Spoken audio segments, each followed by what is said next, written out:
திருச்சிற்றம்பலம். வெற்றி நிச்சயம் என்கின்ற உறுதியோடும் உணர்வால் இணைவோம் என்கின்ற சிந்தனையோடும் உங்களில் ஒருவன். மரணமில்லா நிலையை நாம் எப்படி அடைய வேண்டும் அப்படின்ற விஷயங்களை தொடர்ந்து நம்ம சேனலில் போட்டுட்ருக்கோம். நேற்று 6 சக்கரங்கள், அந்த சக்கரத்திற்குண்டான இறைவர்கள் யார் யாருன்றதை பார்த்தோம். அப்புறம் நாம் மேலேறி செல்வதற்கு தடையாக இருக்கக்கூடிய தடைகளை பார்த்தோம். இன்றைக்கான பதிவுகளில் கடவுள் ஏன் இத்தனை பெயரோட இவ்வளோ வித்தியாசமாக இவ்வளோ வித்தியாச சக்திகளோடு இருக்கார், அவர் வெளியே இருக்காரா இல்லை நமக்குள்ளே இருக்காரா அப்படின்றதெல்லாம் பார்க்க போகிறோம். சரிங்களா?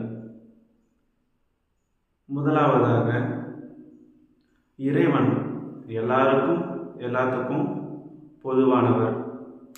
அப்படி இருக்கிற பட்சத்தில் ஒரு மதத்தினர் மட்டும், ஒரு சாதியினர் மட்டும் உரிமை கொண்டாடுவது தவறு, மிக மிக தவறு.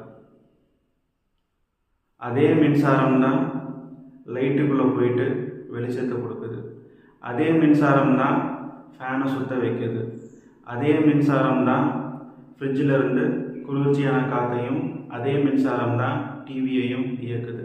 அதே மாதிரி தான் இறைவனும். அவருக்கு என்னதான் நாம் பேர் வித்தியாசமாக வச்சுக்கிட்டாலும் இறைத்தன்மை ஒன்று தான், ஒரே ஒருவன் தான் இறைவன் அப்படின்றத மறந்துடாதீங்க. சரிங்களா?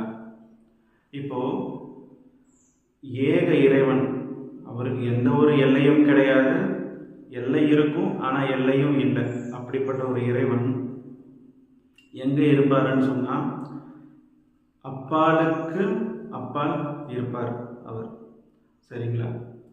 அப்போது அப்படி இருக்கக்கூடிய இறைவனை நாம் தேடி கண்டுபிடிக்க முடியாது. 2 மாற்றும் 3 மாற்றும் கொண்ட பிரம்மனாலையும் பெருமாளாலையும் அடியையும் முடியையும் காண முடியாதவங்க இருக்கிறது தான் இறைவன். அப்படின்றப்போ சாதாரண மனித நிலையில் இருக்கிற நம்மளால் நிச்சயமாக அவரை தேடி கண்டுபிடிக்க முடியாது. அவராக கருணையோடு நமக்காக கீழே இறங்கி வந்தால் மட்டும்தான் உண்டு. அப்படி உச்சபட்ச இறைவனாக இருக்கக்கூடியவர் மனிதர்களும் மனித குலமும் மற்ற உயிர்களும் மேம்பட வேண்டும் என்கின்ற பெரும் கருணையோடு ஒவ்வொரு படியாக கீழே இறங்கி வர்றார். அப்படி வரும்போது நம்மளோட